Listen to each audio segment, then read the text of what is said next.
During the earthquake, I held on to Logan, who was rushing in to save the girl he loved. Because of that, I ended up losing my leg. Later, on the day Logan and I got married, that girl, disfigured and devastated, jumped to her death. Logan never said a word about it. For decades, he helped me rehabilitate my injured leg as if it were routine. On our 10th wedding anniversary, while I was pregnant, he pushed me into the middle of the road. Before turning to leave, he looked back and asked me, "Emma Carter, do you now know what it feels like to be utterly helpless?" As the car crushed my body, I finally realized he had hated me all along. When I opened my eyes again, I had been reborn, back to the moment when the building was collapsing. This time, I let go of Logan's hand. "Logan, run!" I yelled. When the load-bearing wall came crashing down, Logan resolutely pulled away from me. I froze mid-step, staring at him through the choking dust. In my previous life, I had dragged him back with all my strength, shielding him with my body from the falling debris. The sharp stones piercing my skin brought excruciating pain that made me think I was about to die. With my last ounce of strength, I whispered in his ear, "Logan, you must be happy." When I woke up in the hospital, I found that I only had half of my right leg left. I couldn't describe how I felt at that moment, realizing I could never return to the fencing career I loved so much. I broke down in despair, crying uncontrollably. Logan's mother came to see me then. She and Logan knelt on the ground, begging me to stop crying. They said they wouldn't stand until I did. That bright, cheerful boy, who always seemed so full of life, stood beside me, helpless. His trembling hand wiped my tears away. "Emma, let's get married," he said. "I'll take care of you for the rest of my life." For a brief moment, his words eased the pain in my heart, filling the empty void within me. I thought the deep gaze Logan had when he looked at me was love, awakened by my sacrifice. It wasn't until the car crushed my abdomen years later that I understood. That gaze was pure, unadulterated hatred. His face turned deathly pale as he collapsed backward, finally silenced. This time, it didn't seem like he was faking. The medical staff rushed over in a panic to attend to him, but I turned away and walked into the examination room across the hall. The results came back normal, so I left the hospital without a second thought. As I was leaving, I heard news about Logan. Apparently, his life had been saved, but his arm had to be amputated. Fate had shifted this time. The injured one was him, and the person who saved their lover was also him. I could only hope that Autumn would stay by his side and walk the path ahead with him. I stood outside the ICU, staring at the flashing red light. Images of Autumn from my previous life floated through my mind. I remembered how, when the walls were shaking and everyone else was running for their lives, Autumn held his phone tightly, his tone firm and unyielding. "Say you love me, or I'll die here. If you don't promise me, Emma, I won't leave." I had seen him break up and reconcile countless times with his senior in the directing department. I had also heard him laugh mockingly with his companions, saying, "Logan, I'm just playing around with him. If I don't stir things up a bit, how would he know what heartbreak feels like?" Even knowing all this, I still tried to stop Logan, hoping to pull him out of a relationship that would only destroy him. Even when he threw me aside for someone else, I couldn't let go of our years of friendship. But if he was so determined to leap into the flames, just as he said, life and death are fated, and fortune lies in the heavens, then who was I to interfere? The next time I saw Logan was 11 months later. The right hand he had once been so proud of, the one that had won him countless basketball games, was now gone. His arm was amputated, leaving only a short stump wrapped in bandages. He moved with great difficulty, and his mother seemed to have aged 10 years. His voice, once strong and vibrant, had faded to a hoarse whisper, barely audible. I brought a bouquet of flowers to greet him as he was discharged. Calmly, I told him we were breaking up. Logan didn't try to stop me. During his recovery, Autumn had visited him many times, sobbing and professing his love. He swore he would stay by Logan's side forever. Perhaps this was the best ending for all of us. After Logan left, I stood in his empty hospital room, lost in thought. This was the same room I had stayed in during my previous life, back when I believed Logan could save me. Now, I understood that the only person who could save me was myself. Out of the corner of my eye, I saw something unexpected. I had thought I'd see Logan and Autumn together, but instead, I saw Autumn in the arms of another man, Xavier. The two were locked in a passionate kiss, oblivious to the world around them. Suddenly, my phone rang, breaking my train of thought. I glanced at the caller ID. It was my mom. I answered the call, but my eyes stayed fixed on the scene below. Logan, unaware of what had just transpired, stood holding a bright bouquet of roses. Autumn had already rushed into his arms, her face lit with a radiant smile. "Hello, Mom," I said, my tone calm, though my gaze never wavered from the figures below. Logan tried to embrace Autumn, but his missing limb made it an awkward, painful struggle. He finally gave up. "Where have you been, Emma?" Mom's voice was anxious, her words hurried. In my previous life, when I lost my leg, Mom had been devastated. Yet, even then, she never blamed Logan. After we got married, she had quietly voiced her concerns to me a few times. "Logan has a deep and complicated mind," she'd said. "I don't know if he's the right choice for you." But I had dismissed her concerns. Logan had always been so gentle and obedient in front of her, so tender toward me. We'd even argued over it, with me insisting that she was overthinking. Only after being reborn did I realize it wasn't overthinking. It was intuition, born of love. If I had listened to her earlier, maybe things would have turned out differently. "Don't worry, Mom," I replied, softening my tone. "I've already said goodbye to Logan." As I spoke, a chill ran through me. Not far away, I saw Xavier, his hands casually in his pockets, standing amidst the flowers. He looked up at me, his piercing gaze locking with mine. A sly, dangerous smile curved his lips as he raised a finger to his mouth in a shushing gesture, as if warning me not to speak. Someone like Xavier, with his magnetic charm, was bound to have admirers. Even among the dazzling stars of the performing arts department, he stood out. His long, narrow eyes seemed to hold galaxies, captivating anyone who dared meet his gaze. Rumor had it that several famous directors had already offered Xavier roles in their films, but he turned them all down. He claimed he was saving his debut for Autumn, but in our previous life, fate had other plans. During the earthquake, Xavier's perfect face was scarred, his appearance ruined. Back then, Logan had abandoned me during my post-surgery recovery to secretly visit Xavier. But Xavier refused to see him every time. Logan thought it was because Xavier was ashamed of his disfigurement or because I had forced Logan to marry me. He never knew that on the day Xavier jumped, he had posted a photo online. In the picture, Xavier held another girl's hand, their fingers tightly intertwined, their happiness evident. No matter how hard I tried to compensate for Logan's regrets over Autumn in the 10 years after losing my leg, he still blamed all his suffering on me. Now, I could only laugh bitterly. Looking back, my obsessive devotion to Logan was no different from his blind, reckless love for someone who never truly cared about him. When I returned to campus, much of the school had been rebuilt. We were approaching graduation. Everyone was busy submitting resumes. In my previous life, Logan had been outstanding in every aspect. With his sharp features and confident demeanor, he stood out in any crowd, quickly capturing the attention of HR representatives. But now, all he could do was sit in front of small, unnoticed companies, awkwardly scrawling his name with his clumsy left hand. Though the interviewers didn't say anything outright, the pity in their eyes far outweighed any admiration. The despair I felt in my previous life, faced with judgmental stares, was now something Logan had to endure. "Emma, I'd like to ask your perspective on balancing career and family," the interviewer said, holding my resume and looking at me with interest. It wasn't unusual for young single women to face questions like this during job interviews. I understood that. I turned my head, my mind flickering through memories.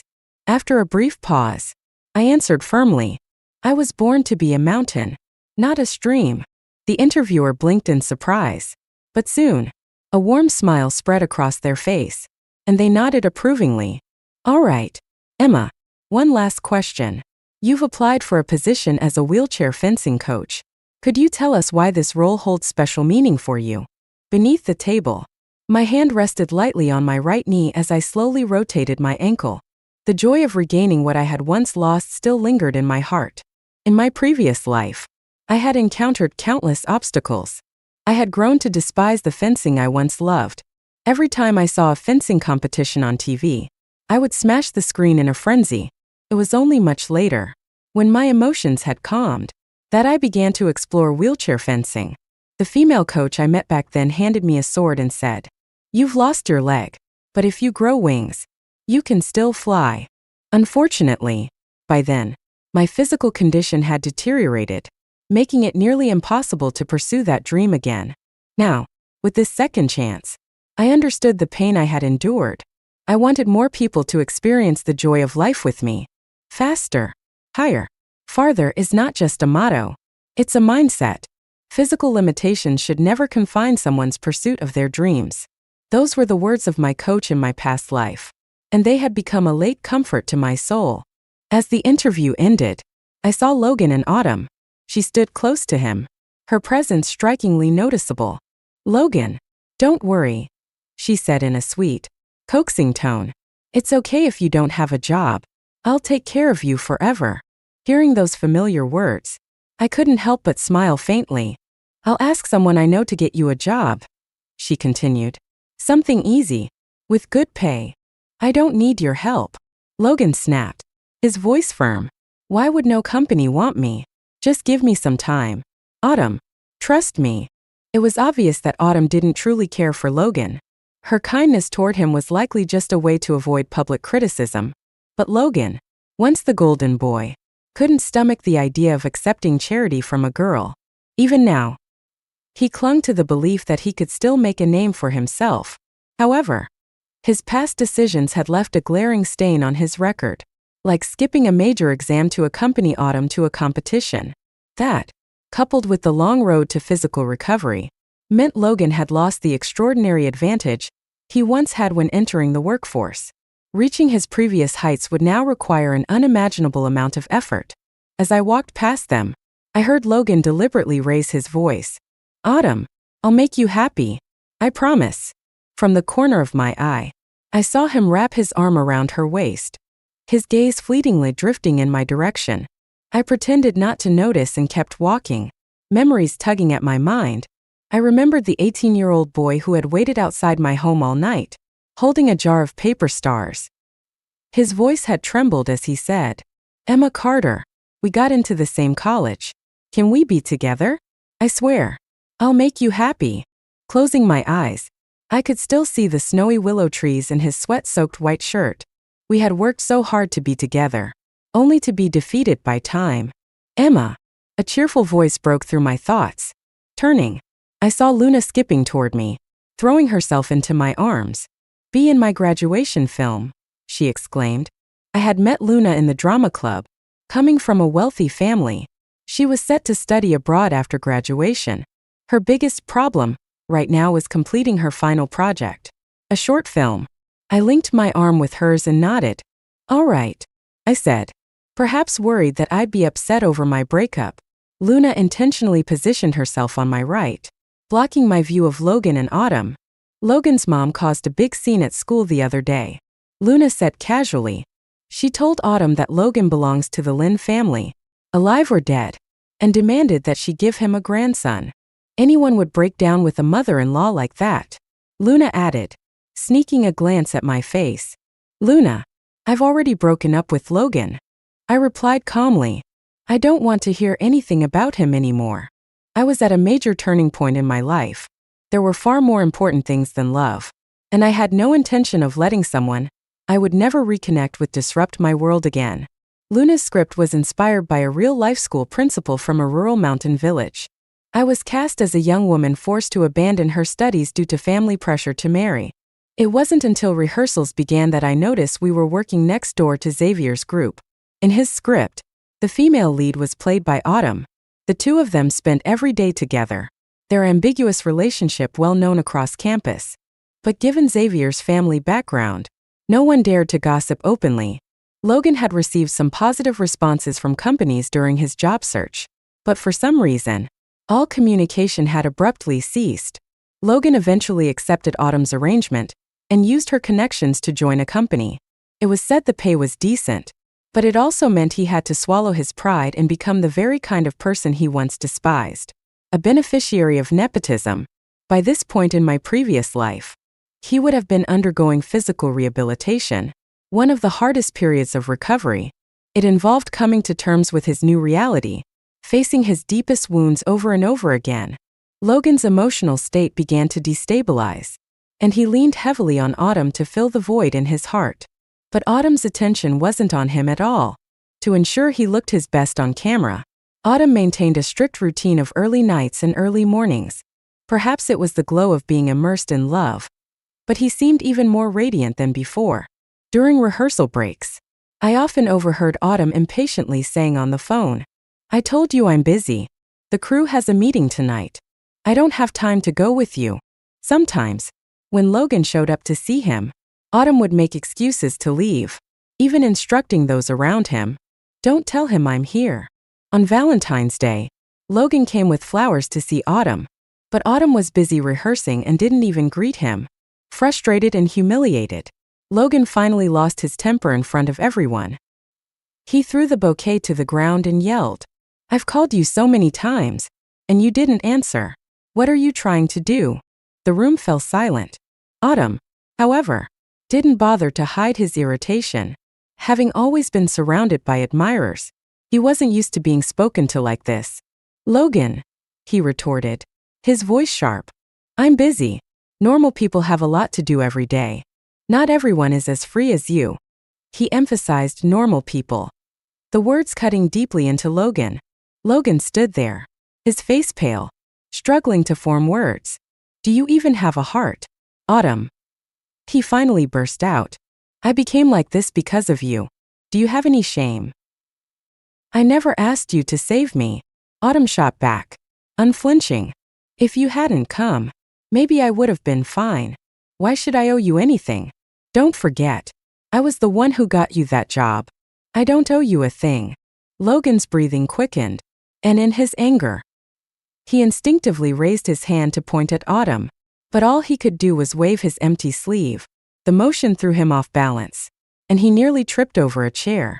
From a distance, I watched Logan, once the prodigy admired by teachers, standing defeated in the middle of the crowd, bearing the weight of humiliation and betrayal. I lowered my gaze, unable to watch any longer. Only after losing something does one truly understand its value. Autumn, always protected and shielded, would never realize how much worse off he would have been without Logan. And Logan would never understand that if I hadn't pulled him back that day, his fate might have been even worse. It was no surprise Logan didn't thank me in the past, just as Autumn didn't thank him now. That day's rehearsal was thrown into disarray. After everyone left, I stayed behind to practice my moves. In the short film, I played a martial artist who had left the mountains, performing fencing techniques at the end of the movie. But after being reborn, my movements were rusty, and I had to practice repeatedly to regain my skill. Eventually, the stage lights dimmed. In the faint glow, I raised my sword and lunged forward, only to suddenly notice a shadowy figure sitting in the audience. "Who's there?" called out, startled, almost dropping my sword. "You're quite skilled," a familiar voice replied. It was Xavier. His dark eyes gleamed in the dim light, almost ghostly. "Logan doesn't deserve you," he said plainly. I assumed he was here to warn me to keep quiet about what I'd seen earlier. So, I spoke first. "If you're worried about me saying anything about you and Autumn, don't be. I won't." He laughed softly, his expression easing into a relaxed, slightly intoxicated smile. "Autumn isn't the right fit. You'd make a much better lead." He stepped closer, the scent of alcohol and perfume lingering around him. "You're tough, like wild grass," he said, his tone low and almost teasing. I frowned and stepped back. Xavier had always considered himself an artist, with his family's wealth giving him an air of arrogance. Women around him often tolerated his advances for their own reasons, but I wasn't one of them. "I don't need anyone to validate me," I said coldly. "My choices are my own, and they're none of your business." I began removing my costume, intending to leave, but Xavier grabbed my sleeve and pulled me back. Emma Carter, he said softly, has anyone ever told you that you're different? If we were together, don't you think Logan would be devastated? Wouldn't you like to see him come crawling back to you? For a fleeting moment, I was tempted, but I quickly suppressed the thought. I didn't need a man's pursuit to prove my worth, nor did I need anyone's regret to affirm I was good enough. My worth doesn't depend on any man or woman. I said firmly, I don't want anything more to do with Logan, and if you bother me again, I won't hesitate to make everything I know public. It won't end well for you, either. With that, I removed my costume, turned, and left the theater. After that day, Logan and Autumn began a cold war. Logan stopped visiting the theater to see him. Logan stopped appearing on campus with Autumn. He thought this was a form of punishment for Autumn, but little did he know it was exactly what Autumn had hoped for. On my birthday, Luna gathered the entire crew to celebrate with me. While we were at the restaurant, I received a nameless text message. Happy birthday, Emma. The use of that name immediately reminded me of Logan. In the first love letter he wrote to me at 17, he had addressed me the same way. But without hesitation, I pressed delete. After leaving the restaurant, I walked back to campus surrounded by friends. I had drunk a little too much, and a few of the boys walking beside me tried to steady me but hesitated, pulling back their hands. I noticed but didn't say anything. Under a street lamp, I spotted a tall, thin figure silently standing in the distance. One of the boys noticed first and discreetly stepped aside. Happy birthday. Logan's voice was calm, but I could hear the emotion he was holding back. After a brief exchange, I nodded. Thank you. In his left hand, he held a poorly folded bouquet of paper stars. When he took a step forward, I took a step back. The cold wind howled, scattering the paper stars across the ground. Neither of us bent down to pick them up. I'm heading to Beijing for a fitting soon, he said, his tone carrying a faint note of grievance. During the 4 years we were together, I had never missed a single significant event in his life. Through all his tough times, I had always stood by his side. I remembered our sophomore year when he fell off his bike and injured his arm. Blood soaked through his shirt. Yet he still silently brought me the birthday cake he had prepared. But the moment I rolled up his sleeve to check his wound, the tall, proud boy burst into tears, pouting like a child. That once arrogant figure had been reduced to nothing but vulnerability in front of me. Now, though, I wouldn't be there for him during his darkest days. Good luck, I said coldly, my expression completely devoid of warmth. Emma, he called out, his voice trembling. How can you be so heartless? Can't we even be friends anymore? Some of the people nearby glanced over, their eyes filled with curiosity and suspicion. I looked straight at him, unwavering. Logan, don't call me that. You don't deserve to. You think this is old love rekindling, but it's just your need for comfort after being abandoned and neglected. You should know that someone like me cannot tolerate even the slightest betrayal. When you chose to throw me aside, you should have understood. We can never be friends again. I took a step closer, lowering my voice to keep others from hearing. Don't think you can use some false pretense of deep affection to manipulate me. Life and death are fated. Logan, that was your choice, and you'll have to live with it. I smiled faintly and turned away, rejoining my friends as we walked off together. As graduation approached, the days flew by. Between rehearsals, a month passed in the blink of an eye. Xavier had begun sending me expensive gifts every now and then. Sometimes it was a designer ring hidden in my bag, or a limited edition dress that was impossible to buy. I knew this wasn't love at first sight. It was just a game for Xavier, something to pass the time. I ignored him. I had already received an offer to work as a coach for the provincial fencing team. According to the plan, I would start training a newly formed team soon. 3 months later, I was set to lead them to a major competition. On Autumn's birthday, Logan suddenly reappeared. He arrived with his mother, sporting a newly fitted prosthetic arm. They had deliberately chosen this day, likely hoping to break the ice and surprise Autumn. Logan's mother was the one who told me all of this. After everything that had happened, she seemed more worn down but was uncharacteristically gentle toward me. Emma, she said, her tone soft. Logan is like a child who never grew up. He always needs someone to take care of him. You've known him for so many years, you know what he's like. He can be impulsive, but he's sentimental at heart. In my previous life, she had said similar things to other women after Logan and I were married. The implied meaning was obvious, and hearing it now only made me feel disgusted. No one stays a child forever, I replied. He's a grown man and should take responsibility for his actions. As for whether he's sentimental or not, that's none of my business. He has a girlfriend now, and you should be speaking to her, not me. I turned to leave, but Logan's mother grabbed my arm. Emma, I'm saying this because I think you're a good match for him. Otherwise, you know as well as I do, he and that girl get along just fine. He even has a job now. To be blunt, if Logan hadn't lost his arm, you wouldn't even have had this chance. Her tone was still full of pride when she spoke about her son. It was clear Logan hadn't told her about using connections to get his job or his arguments with Autumn. Logan's mother didn't truly like me. She just thought Autumn was too unreliable and wanted me to clean up the mess. I wasn't unfamiliar with Logan's mother's attitude, so I wasn't surprised. What did pique my curiosity was how someone like her, unable to tolerate the slightest grievance, would clash with someone as entitled as Autumn. Would sparks fly? I could only hope they succeeded in their happily ever after. Good luck to them, I said with mock sincerity. You don't need to waste your time trying to pair us up. I don't deserve your precious son. Logan's mother snorted in disdain, grabbed her bag, and stormed toward the door. But as she reached out her hand, I noticed her fingers, rounded and swollen like drumsticks, a clear sign of clubbing, indicative of severe heart issues. I immediately held back any further harsh words, worried that continuing would only upset her more. Just as she opened the door to leave, Logan's voice floated in from the hallway, accompanied by boisterous laughter from a group of people. I crouched down, pretending to tidy up some props.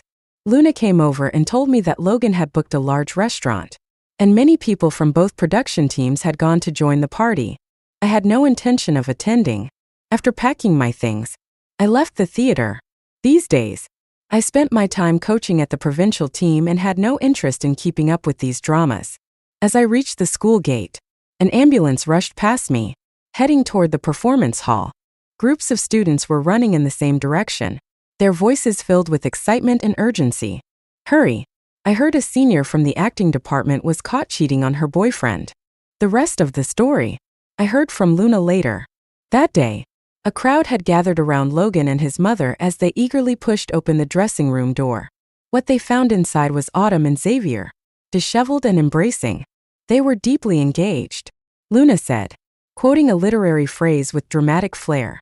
Completely unaware of the world around them, Logan froze in place, utterly stunned, unable to utter a word. His mother, on the other hand, turned pale with rage. She charged at Autumn, grabbing his hair and trying to hit him. Autumn retaliated with a swift kick to her chest, sending her sprawling to the ground. Logan tried to intervene, grappling with Xavier in a chaotic scuffle. The entire scene was recorded by someone in the crowd who had been holding up a camera, hoping to capture a surprise video. I waved a hand to signal Luna that I didn't want to hear more, but she continued regardless. That's not all, she exclaimed. In the chaos, someone pushed Autumn, and he fell to the ground, bleeding heavily. I choked on the water I had just sipped, coughing in disbelief. Apparently, Autumn was 3 months pregnant. He lost the baby. I was utterly shocked. Doing the math, Logan and Autumn hadn't even been together for 3 months. I couldn't imagine how Logan would react upon learning this news. Logan's mother had also been hospitalized after the incident. She had suffered a heart attack and was barely saved. She was still in the ICU. Emma, you're so lucky, Luna said, shaking her head. Breaking up with Logan was the best decision you ever made. Look at the mess they're in now. Don't you dare get involved. She continued passionately, her words a bit sharp but clearly spoken out of loyalty to me. Logan was only ever successful because he was with you. He never appreciated it. Serves him right to end up like this. All right, Luna, I interrupted gently. Let's not bring up Logan anymore. To me, he's just someone I've known for a long time. Nothing more. To change the subject, I pulled out my phone. Look at this, I said, showing her a video of one of my students. The screen displayed a young girl, paralyzed and wheelchair-bound, confidently raising her sword and landing a flawless thrust against her opponent. Before joining our team, she had nearly succumbed to her parents' pressure to marry a deaf-mute man she had never met. Learning fencing had given her the courage to stand up to her family and say no. "Emma, you're amazing," Luna said, her eyes misty with tears as she hugged me tightly. "When I become a director, I'll make a movie about your story." Graduation assessments arrived as scheduled. Luna's short film was a great success. In the final scene, a group of girls clasped hands, reciting loudly, "I was born to be a mountain, not a stream." As their voices echoed, I donned my fencing gear and demonstrated my swordsmanship on stage. In that moment, atop the figurative peak, I looked down on the mundane struggles I had once endured. A flash of imagery crossed my mind: a speeding car, a woman sitting helplessly in a wheelchair, her tearful eyes filled with despair as she murmured, "Help me. Someone. Please save me." Across the uncrossable chasm of time, I answered her question. "I'm here to save you. I can save you." And with that, the chaos of traffic noise faded. The swell in my stomach calmed. I regained my legs and stood tall once more amidst the billowing dust. Pulling myself to safety, Reborn, I vowed to love myself properly this time. The audience erupted into thunderous applause. Among the crowd, I saw Logan. He sat there, tears streaming down his face, completely overwhelmed. The first person to stand and present me with flowers was, surprisingly, Xavier. I watched as he carried a bouquet so large it nearly obscured him entirely. Walking toward me, "Emma Carter, you're stunning today," he said, his voice smooth. At the center of the bouquet was a card with bold words. "Emma Carter, I like you, but I didn't take the flowers." In the end, Luna stepped forward as the event organizer and accepted them on my behalf. "Thank you for your support," she replied politely. As I packed my belongings backstage, a figure appeared at the door, staring at me. When I turned, it was Logan. He approached slowly, opening his arms with visible effort. "Emma, we're about to graduate. Can I hug you?" We both knew that after this moment, we would likely never see each other again. Seeing the mechanical arm peeking out from his sleeve, I softened just a little. "Emma," he choked, his voice trembling. "Be happy. In this second chance at life." Those were the very words he said to me. How ironic. Fate had truly played its hand, twisting our paths in such unexpected ways. If you had pulled me back when I rushed in that day," he stammered, "maybe everything would have been different. I would have realized my mistakes. Emma Carter, I'm sorry. I was wrong." His lips trembled as he lowered his head, tears falling helplessly to the floor. I smiled faintly. "Logan," I said, "a coward who can't face their actions isn't worthy of respect. If you didn't regret it, I might have respected you a little more. But you don't need my forgiveness, because I'm irrelevant to you, just as you are to me. The best thing for both of us is to never meet again." I zipped up my bag and walked out of the dressing room. This time, all the shadows of my past had finally come to an end. After leaving school, I rarely paid attention to news about the others. I heard, through Luna, that Logan's mother suffered massive blood loss during surgery and barely survived. Autumn's family had stormed into Logan's home, causing chaos. After losing his job, Logan couldn't afford the medical bills and had to borrow money from old classmates. Meanwhile, Xavier sent me endless messages through my brother and directly to me. Almost daily, he told me he had broken up with Autumn and asked if I wanted to be the lead in his next film. I never responded. To me, men like Xavier, who used wealth as leverage, were revolting, not charming. I was busy coaching my team for an upcoming competition, barely keeping up with the demands of the job. With just 10 days left before the event, I took the team to the competition venue to adapt to the environment. Paralympic athletes often needed more time to familiarize themselves with the setting. During the journey, I was filled with nervous energy, worrying over every possible mishap. That evening, after settling into the hotel, Luna called me suddenly. "Emma, have you seen the trending news?" she asked urgently. Before I could reply, she hung up and sent me a video. The clip showed Logan's mother screaming at me in the hospital after the earthquake. The video had been edited, cutting off the beginning and end, focusing solely on the part where she accused me of abandoning Logan to die. My indifferent expression was zoomed in and turned into a meme, with the caption, "It's not my problem whether he lives or dies." My identity was exposed, along with the details of my team. Outraged comments flooded in from people who didn't know the full story. If she couldn't even save the people around her, how can she care about disabled people? Maybe she does this on purpose. After all, she's a coach for the Paralympics. The more disabled people, the better for her.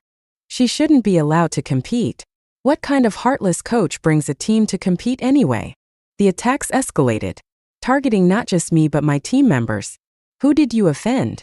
Luna asked, her voice filled with worry. "This video surfacing now is too coincidental. Someone's clearly targeting you." Her words brought me back to my senses. I immediately searched online for the original post. Underneath the reshares, I found a familiar profile picture. I remembered it well. It was the same avatar Xavier had used in my past life when he posted the photo that drove Autumn to despair. The moment I recognized it, a chill ran down my spine. Xavier's family was powerful. Using such despicable methods to manipulate public opinion was entirely within his capabilities. His motives were now crystal clear. As my mind raced, an unfamiliar number called me. "Emma Carter. Have you seen the trending news?" Though the voice was distorted through a modifier, I immediately recognized it as Xavier's. "What do you want?" I asked coldly. "Resign as a coach and join my film. Otherwise, it's not just your reputation that will be ruined. I can ensure your entire team won't be able to compete." The line went silent. I sat alone in the dark room, lost in thought. Xavier had always been unpredictable and unhinged. If I refused, I couldn't imagine how far he'd take this. This was a critical moment for everyone on my team. I didn't want my personal issues to jeopardize the competition they had worked so hard to prepare for. But this job meant everything to me. It was the opportunity one had dreamed of, the role I knew I was qualified for. "Emma, have you thought about where the video came from?" Luna's voice snapped me out of my thoughts. I replayed the events of that day in my mind. Back then, my memory was hazy, but aside from Logan and his mother, there hadn't been anyone else familiar present. Unless someone close to me had deliberately leaked it, no one else would have thought to use this against me. Who could it be? After a moment of contemplation, I dialed Logan's number. "Emma," he answered, his voice anxious. It wasn't me who leaked the video. His hurried denial only deepened my suspicion. "It was your mother, wasn't it?" I asked, my voice trembling slightly. The silence on the other end was answer enough. "Emma, I'm sorry," Logan finally admitted. "She's already been through so much. I couldn't blame her anymore. I'll take full responsibility for everything. I'll explain everything. Tell the whole truth." "Okay." I let out a cold laugh. "And what authority do you have to explain? How will you prove your version of events? By the time you manage to clarify everything, the damage will already be irreversible." "What about the full video?" I pressed. "Can you find it?" The only way to quickly end this public uproar was to release the complete footage, including Logan's explanations. The video was bought by Xavier, Logan admitted reluctantly. He paid for all of my mother's medical expenses in exchange for the footage. Now, only he has the right to release it. Hearing Logan's voice, once so familiar and beloved, now felt cold and distant. My phone slipped from my hand, hitting the floor with a dull thud. The provincial team quickly contacted my superiors. The head coach called me personally. I expected reprimands, but his voice was unexpectedly gentle. "Emma, don't panic. We're working on a solution." His words brought back the memory of my interview, where I had said, physical limitations should never be a barrier to pursuing one's dreams. My team members had endured so much to get here. For many of them, this competition was their one and only chance. If they didn't win a medal to qualify for nationals, they'd face the grim reality of returning home to arranged marriages and uncertain futures. This wasn't just my dream, it was theirs as well. Could I really let Xavier destroy everything? "Coach you," I said quietly. "Put the blame on me. I'll step down as the coach so the team can compete without issue. We'll figure things out after the competition." But deep down, I knew that compromising now would leave a permanent stain on my career. It would be nearly impossible to recover from this. Still, looking at my team, who had given everything they had to reach this point, I couldn't bear the thought of being the one to ruin their chances. I packed my things and called Luna. Luna, where are you? I need to. Before I could finish, Luna's excited voice cut me off. Emma, there's been a reversal. Check the trending topics now. News of the full video being released had quickly climbed to the top of the local trending list. In the footage, Logan's tearful explanations and the bystanders' harsh accusations were laid bare. Public opinion shifted almost immediately, turning its focus to the connection between Logan and the mysterious Autumn. Within half an hour, all traces of the trending topic were erased. A mundane entertainment headline replaced it at the top of the charts. It was a swift and efficient cleanup, leaving no doubt that someone powerful was pulling the strings behind the scenes. If Autumn's true identity were revealed, finding Xavier wouldn't be difficult. Clearly, Xavier didn't want the situation to escalate further. But who had released the full video? That remained a mystery. After this incident, Xavier didn't contact me again. Preparations for the competition continued at a rapid pace, and the controversy seemed like nothing more than a minor hiccup in the process. The competition went exceptionally well. My team performed beyond expectations, with all 3 top spots claimed by our athletes. Under the dazzling stage lights, the girls smiled and cheered, pushing their wheelchairs and hugging each other tightly. The mountain girl on our team won the championship. Soon after, advertising companies reached out to sponsor her training expenses for the future. Amid the celebration and applause, I received a call. When I answered, a voice I hadn't expected to hear greeted me. Emma Carter, you're amazing. The voice was distant yet familiar, pulling me back to my previous life. In that dark hospital room, I had suffered from chronic insomnia, unable to sleep through the long, agonizing nights. One evening, a TV program aired a live news segment featuring a reporter's voice, steady and warm, that somehow brought me a rare sense of peace. For weeks, I relied on that voice to lull me to sleep, until one day, the news reported the reporter's tragic death. A fall from the 17th floor of a hospital. They claimed he had been overwhelmed by despair after witnessing too many injured victims during the earthquake. The broadcast replayed clips of his interviews, his comforting tone filled with hope and encouragement. But the more I thought about it, the less the story made sense. Something about his death felt off. Now, hearing that voice again made my eyes well up with tears. We arranged to meet at a small cafe. Did you release the full video? I asked. The man sitting across from me introduced himself as Chun Jing. His round face and calm demeanor gradually overlapped with the cameraman I had briefly glimpsed when Logan's mother confronted me at the hospital. I was relieved that the tragedy of my past life hadn't repeated itself. I did, he said, his voice as gentle as ever, like a stream flowing through my heart. Why did you help me? I asked, still wary. If Xavier had this kind of evidence, he must have ensured the original footage was tightly controlled. It wouldn't be easy for anyone to access, let alone release it. Chun Jing smiled faintly. Let's just say I had my reasons. There was no reason for him to risk offending Xavier just to help me. My daughter is paralyzed, Chun Jing said softly, lowering his head as he began to explain. On the day of the earthquake, we had planned to go to the park together, but I had to leave for an assignment, leaving her and my husband at home. Later, she was crushed under a fallen pillar, and both her legs were broken. And your husband? I asked cautiously. Chun Jing gave a faint, bitter smile. He was at a hotel downstairs with someone else. I only found out about that later. I couldn't help but recall the hospital he had fallen from in my past life, wondering if it was the same place where his daughter had been treated. My daughter loved dancing, he continued, his voice trembling. Her teacher said she had talent and even wanted to recommend her to the best dance school. He paused, choking up. She was so young. How could she accept this? She resisted treatment and was in a terrible mental state. Chun Jing looked up at me, his eyes glistening. During post-disaster reconstruction, I attended your university's fall recruitment event and heard you speak.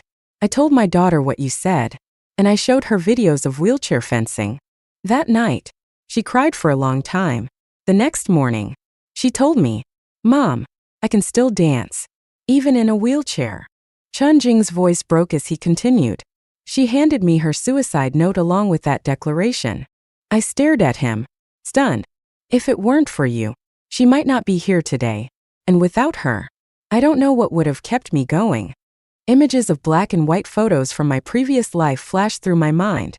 My chest tightened as I realized how much had unfolded without my knowledge. This was an ending I had never foreseen. Xavier contacted me. Chunjing admitted. He offered a huge sum for the video, but I told him the camera malfunctioned that day. I didn't have the footage. I had heard about his daughter's expensive treatment, as well as his ongoing divorce battle with his ex-husband. He hadn't mentioned any of this, but I knew how desperately he needed money. If it weren't for you, he said firmly, his voice regaining strength, I wouldn't have found the courage to keep going. I used to blame myself, thinking I wasn't good enough to keep my husband or to protect my daughter. But your words reminded me, we were born to be mountains, not streams. Why stop at a small ditch in the path? What I should do is make him pay for what he's done. Chunjing stood and looked at me, his gaze unwavering. If your story needs a twist and a savior, I hope it's a woman. We don't have to be fools, fighting and bleeding over men.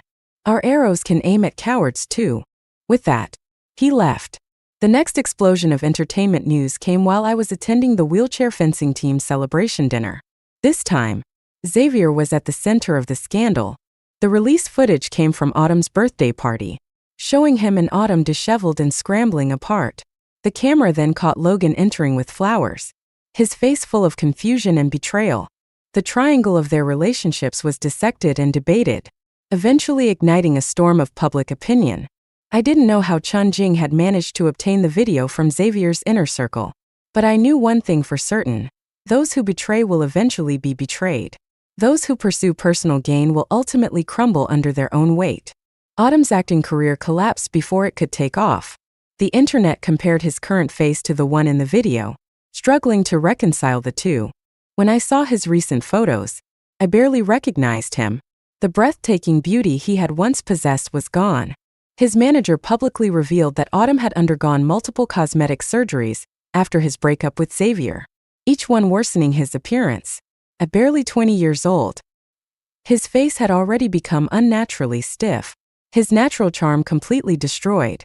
Without his looks, he became a magnet for criticism, his reputation in tatters. Even private remarks he had once made to friends. Logan? I'm just playing with him.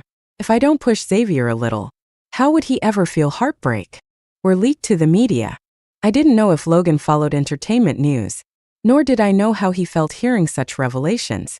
The saga ended with Xavier's financial backers being exposed for tax evasion and fraud. One of them, a prominent figure, was revealed to have engaged in numerous affairs.